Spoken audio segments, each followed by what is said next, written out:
The Nigerian economy has been classified as one of the most volatile economies in the world due to its high dependence on oil revenue, as economic instability is witnessed yearly through rising inflation, massive unemployment, low output, and dwindling foreign reserves that result to unstable exchange rates. The country's economic potential is constrained by many structural issues, including inadequate infrastructure, tariff and non-tariff barriers to trade, obstacles to investments, lack of confidence in currency valuation, limited foreign exchange capacity, and worsening insecurity, which is posing a threat to the growth of foreign direct investments into the country.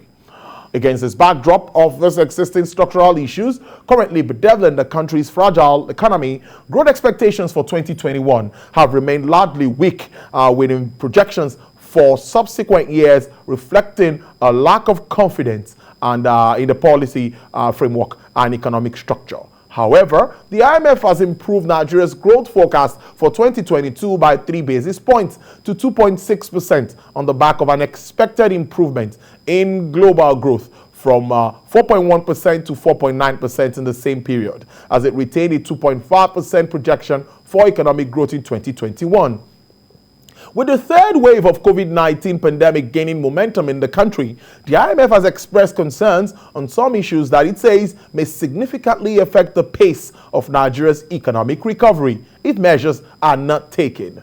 To discuss this and start the week, other economic issues, I have joining me live via Zoom. He's an investment analyst at Chapel Hill, Denham, Mr. Omotola Abimbola. Good afternoon, Mr. Abimbola, and it's really good to see you. My pleasure, Tolu. Good afternoon, and thank you for having me. Yes, finally, President Buhari has put pen to paper before we go into issues surrounding the economy and projections amid COVID-19. That's the third wave. Finally, PIB has become law, and we now expect the proper guidance and governance, the right of investments that we expect should come into this sector. How does this come to you? What do you expect? What are the direct impacts of this development? First of all, I have to say that this has been long in coming, and it's a very positive development. It was 19 years ago when the idea of a petroleum industry bill first came to light, and it has taken us, close to 2 decades before we can actually get the bill signed by the president. So kudos to both the legislature and the executives as well for working on this and bringing it to a proper closure. Beyond this, I think that this is a very positive development because number one, the first thing it does is that it removes uncertainty in the economy. So for a very long period of time, so many investors in the oil and gas industry, particularly the upstream, oil and gas industry, they've been unable to move at a very rapid pace, with their investments because they're very concerned about the possibility of having changes in the petroleum industry bill that could render their investments worthless. But now that we have gained clarity regarding the direction of the oil and gas industry, I think that improvement in the investment climate and the reduction in uncertainty will first of all, lead to or encourage more foreign direct investments, particularly in the oil and gas industry. But going into the bill itself, and I think it includes so many clauses, and sections that will result in improvement in the oil and gas industry in general. So number one, the fact that we're not going to have the NNPC being separated into multiple entities to ensure that the commercial arm of NNPC, is separated from the regulatory arm of the NNPC. I think, that will, number one, lead to improvement in the investment climate, of the country. And then, there are also, other clauses in the bill, particularly the host community bill, which I think should result in, further harmonious relationship between those communities, oil and gas companies and the companies themselves, to ensure that the benefits of oil and gas exploration, a large portion of it, leads to or benefits the communities that are hosting these companies. So I believe that it's a very positive development, and we should probably expect to see, an improvement in the investment climate of the country and further or improve foreign direct investments in the oil and gas industry in general. It's a good way to start. Mr. Motola, let's take a break, commercial break actually, and we'll be back and continue our discussion. It's Your Business Nigeria. Let's take this breather and we'll be right back. Don't go away.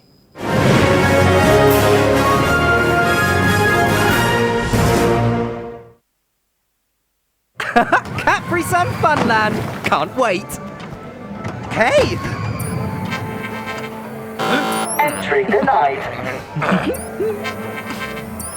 No artificial colors, no artificial sweeteners, no preservatives. Nothing artificial. Next up, the water slide. Nothing artificial and great taste. Capri Sun, the taste of fun. Capri Sun, a product of Cheer Limited.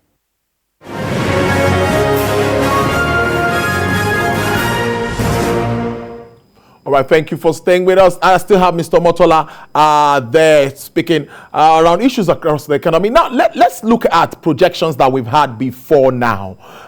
When we got out of recession and finally global growth, we saw a rebound even in oil prices. But at the moment, analysts are saying that all of this seems to be threatened by the third wave of COVID-19, which is already hitting badly, talking about the likes of China, United States, and the UK. What's your overview of the state of the Nigerian economy vis-a-vis the effect of COVID-19 third wave? Indeed, thank you very much. Like you did mention, we have seen an improvement in economic conditions, at least since we had the COVID-19 shock that took place in Q2 2020. Initially, we saw a very large decline in economic activities as many businesses had to shut down, due to the containment measures that were introduced by the government, to stop the spread of the virus.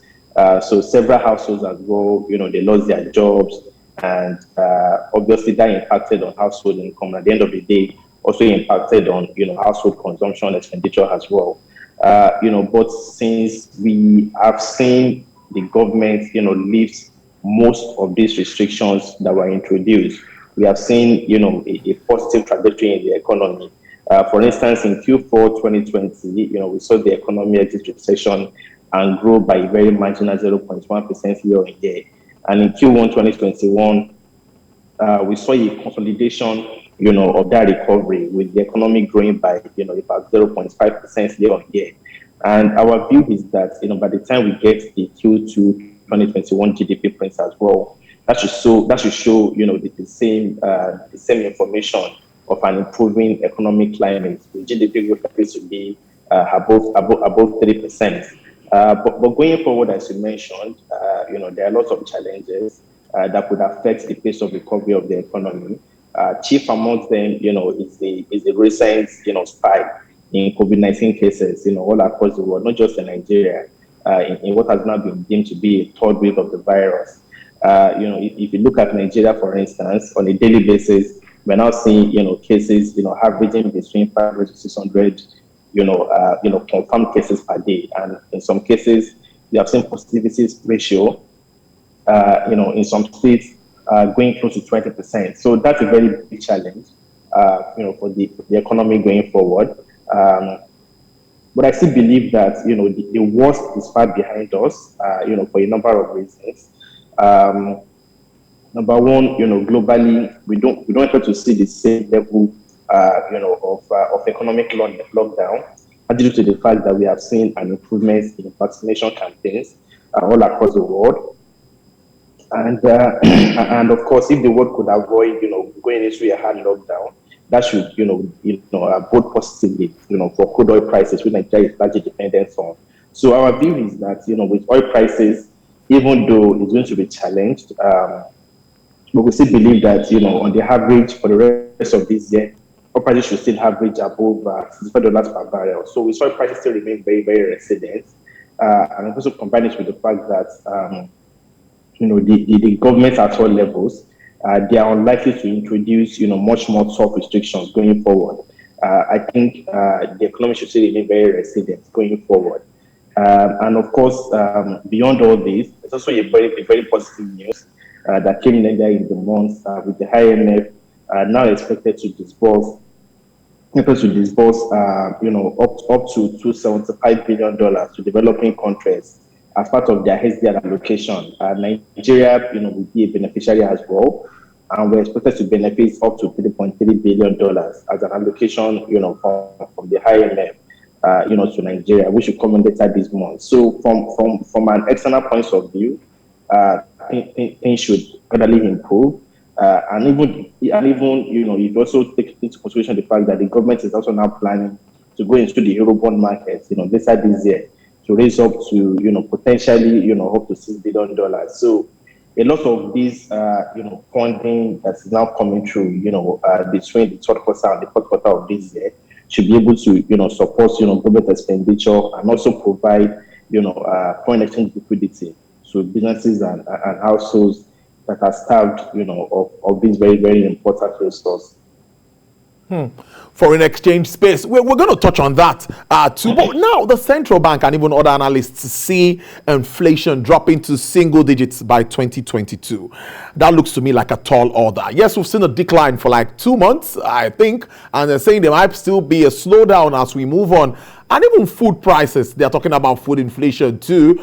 I don't know, are you going to agree with this submission, or do you think we can actually move to single digits inflation by mid-2022 if we continue at this pace? Well, first of all, I think it's important to admit that we are moving in the positive direction when it comes to inflation, or what we call consumer prices. So earlier in March, we saw the headline inflation rate peak at around 18.17%. But since then, we have witnessed what we can describe to be a disinflationary pattern regarding consumer prices, to the extent that, today, at least as of the June inflation print, the level of price growth has reduced to about 17.75%. And I generally agree that, going forward, at least in the very short term, the path or the pattern will still remain deflationary, disinflationary rather. That is, inflation rates will still continue to moderate going forward.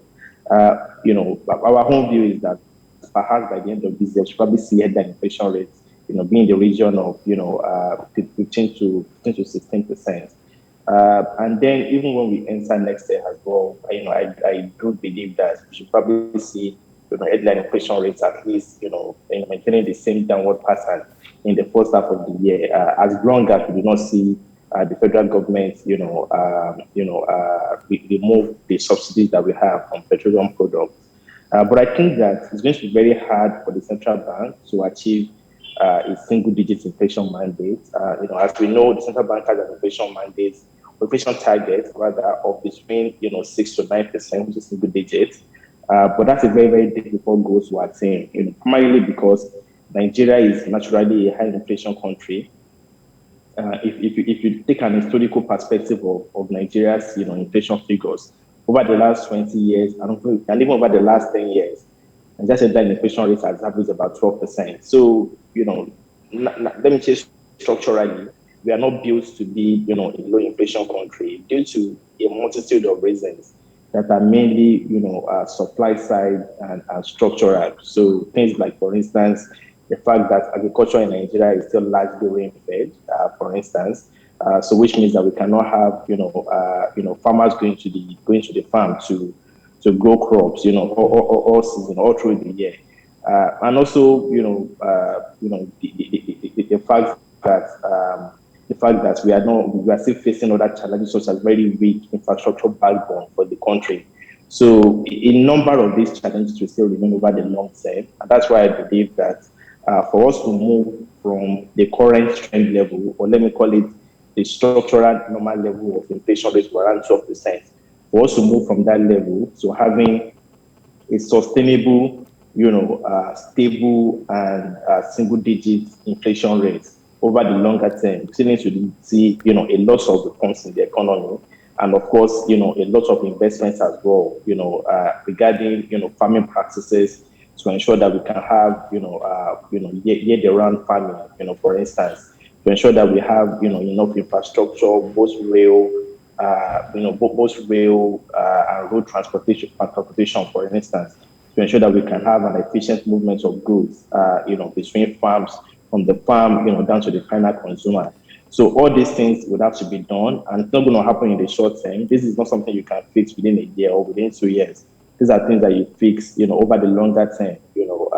So I do believe that Central Bank is right, in expecting to see, a further moderation in inflation rates over the rest of this year, and even perhaps into 2022. But for us to now bring, the inflation rates down to single digits, which is where we should be aiming for anyway, I think we still need to see, a lot more reforms and a lot more investments, across the value chain, of agriculture particularly, for Nigeria. Okay, let's wrap up on this note. We see a lot of move again from the monetary side, interventions here and there to several sectors of the economy with focus on non-oil, obviously. But some are saying that we need same from the fiscal side, where we get some other kind of policies, just recently increasing number plates, return of tolls, and all of that. So some say some of these policies are contradicting each other. Do you think that the fiscal and monetary side are working hand in hand as it should be, so that we can actualize inclusive growth? Well, I believe they are trying to do that to the best of their abilities. Although, what we will say is that more can be done as well. To ensure that we have more fiscal monetary policy handshake that will ensure that we achieve all our economic objectives of lifting growth way above the current level 2 to 3%. And also ensuring that we have consumer prices being brought under control. But obviously more can be done. On the fiscal side, you did mention that we are seeing a lot of policies from the government to broaden the tax base, to ensure that we have more tax collection. And I guess to some people this could be contradictory, because obviously when you want to see your economy grow, you want to tax less. But the reality that we have to face is that currently for the fiscal authorities, they really do not have much choice, because we have very limited fiscal space. Revenue has been underperforming for the federal government over the past couple of years.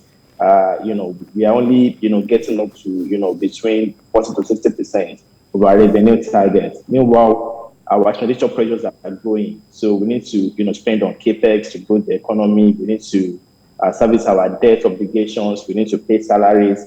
And currently, if you look at the debt service to GDP ratio, it's currently above 90%, which is not sustainable, which means that the government doesn't even have enough money to maintain the basic running of government. So obviously, the government does need to find ways to diversify its funding sources and to improve revenue generation, and that's what has informed many of these initiatives. And I think one other key thing that also has to be done is to find a way to bring the private sector, very, very importantly, to be a partner of the government in progress, particularly regarding infrastructure financing.